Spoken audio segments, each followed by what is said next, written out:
नाज़रीन आदाब, अली वासी एक मरतबा फिर नया दौर के प्लेटफॉर्म से आपके सामने हाजिर है। बिलावल भुट्टो एक डेलीगेशन लेकर गए थे अमेरिका, जो कि अब कंप्लीट हो चुका है उसका जो विजिट था, और अब वो वापस आ चुके हैं पाकिस्तान। इससे पहले पाकिस्तान के एक मायानाज सहाफ़ी हैं मोहित पीरज़ादा, उन्होंने कुछ ट्वीटें की थी। एक वीडियो थी जो कि वायरल हो रही थी, इंडियन मीडिया उसको हर जगह चला रहा था, और शशि थरूर के उसमें ज़मीन आसमान के कलाबे मिलाए जा रहे थे तारीफों में, जबकि कहा जा रहा था बिलावल इनएक्सपीरियंस्ड है, सिर्फ इंग्लिश से कुछ नहीं होता। अब मोहित पीरज़ादा की चीखें जो है वो ट्विटर के ऊपर ही नजर आ रही हैं, जब वो ट्वीट कर रहे हैं कि क्या हो रहा है, ये शशि को कोई बड़ी अच्छी मीटिंग्स क्यों नहीं मिल रही, why is he not performing as expected. वो उनकी उनकी जो स्ट्रेटजी है वो डिफरेंट है, उनको बड़ी मीटिंग्स नहीं मिल रही हैं, उनकी स्ट्रेटजी कुछ डिफरेंट है। असल में ये चीखें इसलिए निकल रही हैं क्योंकि जो उनकी सारी जो प्रेडिक्शंस थी वो गलत हो गई हैं, और शशि थरूर जो है वो एक स्टूपिड किस्म की नाकामियां जो है वो करने के बेवकूफ़ियां करने के बाद अब नाकाम होकर वापस इंडिया की तरफ लौट रहे हैं। और जो ये ट्वीटें भी हैं मोहित पीरज़ादा की, अगर आप देखें तो ये कोट ट्वीट की हुई हैं शशि थरूर की नाकामियों को कोट ट्वीट करके उन्होंने कहा हुआ है, जिसमें वो ही इज लिटरली जो है वो क्या कहते हैं लूजिंग हिज माइंड कि ये कैसे हो सकता है कि हम हार रहे हैं। दूसरी तरफ बिलावल भुट्टो जरदारी जो है वो बड़े कामयाब हुए। अब इसकी जो एक तो ये दोनों ममालिक के आपस के फड्डे हैं ना, मेरा और मोहित पीरज़ादा का एक आपस का एक वो है कि मैं चाहता हूँ पाकिस्तान जीते, वो चाहते हैं इंडिया जीते।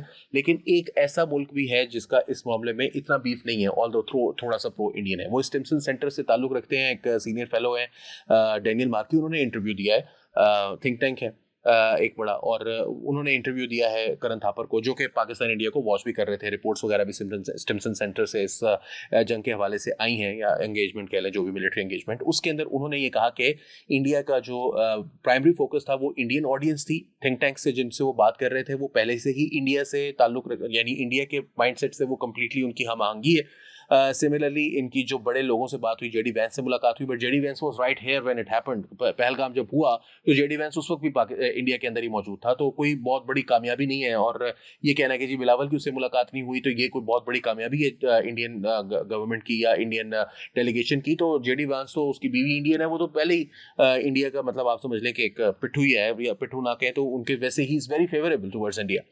और साथ उन्होंने ये कहा कि ये जो बातें कर रहे थे, तो करण थापर ने पूछा कि वहां पर वो किससे मुलाकातें कर रहे थे। उन्होंने कहा ज्यादातर जो मुलाकातें थी वो चैथम हाउस रूल्स अप्लाई होते हैं। थिंक टैंक से जब मुलाकात होती है, आपने एक दूसरे से आपस में बात करनी होती है, एक इंटरेक्शन होता है। वहां पर उन्होंने जो है वो इंडियन मीडिया बहुत बड़ी तादाद में वहां पर मौजूद था, जिससे मुझे भी ये लगा, ये डैनियल मार्की कह रहा है कि मुझे भी ये लगा, और मेरे अलावा भी जो लोग थे वहां पर उनको भी ये लगा कि ये हम इसकी ऑडियंस नहीं है, इंटेंडेड ऑडियंस हम नहीं है, बल्कि इंडियन जो ऑडियंस है। तो उन्होंने कहा फिर ये दिल्ली में ही कर लेते फिर ये सारी बातें। तो उन्होंने भी आगे से मुस्कुरा कर कहा कि प्रोबेबली सो, तो हाँ ये बिल्कुल मुमकिन है। तो साथ उन्होंने ये कहा कि बिलावल की भी कोई बहुत ज्यादा कामयाबी नहीं है। दोनों जो लोग थे वो वहां जाकर ये नहीं है कि उन्होंने माइंडसेट चेंज कर दिया। मेरा ख्याल है कि ये उनकी रीडिंग गलत है। एक तो पहली बात ये है कि डैनियल मार्की गालिबन बिलावल की मीटिंग्स में मौजूद नहीं थे, he was not one of the invitees, क्योंकि ये बात उन्होंने कुछ इस तरह से कही भी कि मैं वहां पर मौजूद नहीं था या कुछ। दूसरी बात यह है कि उनकी जो मुलाकातें हैं वो पाकिस्तान की एक डिफरेंट स्ट्रेटेजी है। पाकिस्तान ने अमेरिका के लिए डिफरेंट स्ट्रेटेजी रखी है और यूएन के लिए एक डिफरेंट स्ट्रेटेजी रख रखी है। अमेरिका के लिए वो बिल्कुल वैसे चल रहे हैं जैसे अमेरिकन गवर्नमेंट ऑपरेट करती है। नजम सेठी साहब ने कुछ दिन पहले एक बात की, जिसके अंदर उन्होंने अपने प्रोग्राम के अंदर उन्होंने बताया कि पाकिस्तान ने रफली $3.5 मिलियन खर्च किए, लॉबिंग फर्म्स हायर किए, और सबको स्पेशल टास्क दिए कि ये आप ट्रम्प फैमिली के लिए है, ये जो काम कर रहे हैं, ये जो पैसे हैं ये स्टेट डिपार्टमेंट के लिए हैं, ये कांग्रेस के लिए है, ये व्हाइट हाउस के लिए, और हर जगह पर अपने अपने टास्क देकर उन्होंने लॉबिंग फर्म्स को। साथ क्रिप्टो में इन्वेस्ट किया। यहाँ पर ट्रम्प फैमिली से या ट्रम्प के जो काम चलाने वाले विटकॉफ क्या नाम है उनका, वो उनकी जो इन्वेस्टमेंट थी वो उन्होंने यूएई के अंदर की। फिर पाकिस्तान को भी यही एडवाइस किया गया लोगों की जानिब से, बिजनेसमैन की जानिब से, जो कि ट्रम्प की तरफ से आए थे, ट्रम्प या ट्रम्प के क्लोज समझे जाते हैं। उन्होंने पाकिस्तान को आके यही एडवाइस किया कि आप ट्रम्प की जो फैमिली है उसके बिजनेस, जो कि वो क्रिप्टो में बहुत इंटरेस्टेड है, उसमें आप इन्वेस्ट करें तो you can get closer to Trump. तो एक तो ये चीज हो रही थी। दूसरी चीज ये हो रही थी कि लॉबिंग की गई।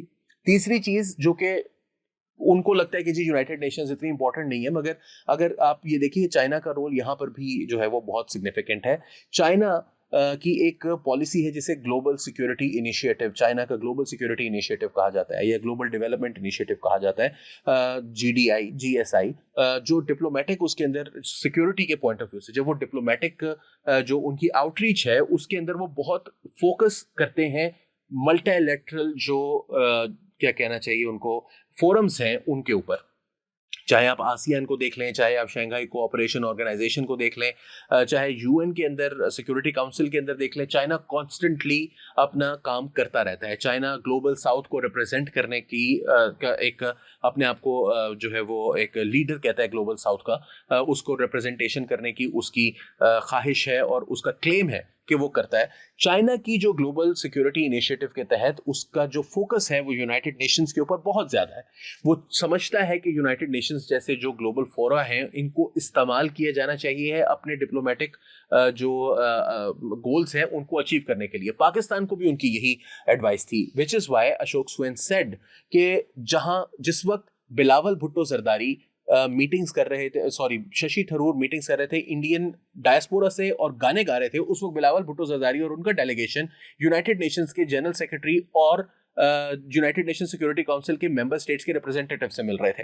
तो ये जो पॉलिसी है हमारी वो डिफरेंट है from India's policy, and Daniel Markey cannot probably appreciate it because he is too क्या कहते हैं लिमिटेड बाय हिज अंडरस्टैंडिंग के जो अमेरिकन सेंट्रिक है कि उसी के तहत वो चलना है और यूनाइटेड नेशंस की कोई अहमियत उसके नज़दीक उतनी नहीं है। और उसने कहा कि पाकिस्तान को यूनाइटेड नेशन सिक्योरिटी काउंसिल में अगर कोई 2 अहम ओहदे मिल गए हैं तो उसकी वजह से पाकिस्तान की कोई इसमें तब्दीली नहीं होगी, ये तो मेंबरशिप्स मिलती रहती हैं और ऑफिशियल ये जो पोजीशंस हैं वो मिलती रहती हैं। But Indians are worried because they probably know कि ये हो क्या रहा है और उनको पै दर पै जो नाकामियां मिल रही हैं। अभी पाकिस्तान ने अगर आपने कल वीडियो देखी हो हमारी तो उसके अंदर मैंने बताया था कि पाकिस्तान को चाइना के साथ क्लोज एक पार्टनरशिप के अंदर जा रहा है, वो डिप्लोमेटिक लेवल के ऊपर भी, और वो जो ग्लोबल सिक्योरिटी इनिशिएटिव का पाकिस्तान भी हिस्सा है और ग्लोबल सिक्योरिटी इनिशिएटिव के बारे में पाकिस्तान चाइना से अंडरस्टैंडिंग जिसे कहते हैं कि उनसे सीख भी रहा है कि इसको किस तरह से हमने यूज करना है। सो ये जो आउटरीच थी या जो आउटरीच कैंपेन थी, it was very successful compare to at least Shashi Tharoor. उसकी जो सबसे बड़ा सबूत है वो ये है कि इंडिया के अपने अंदर लोग चीखें मार रहे हैं।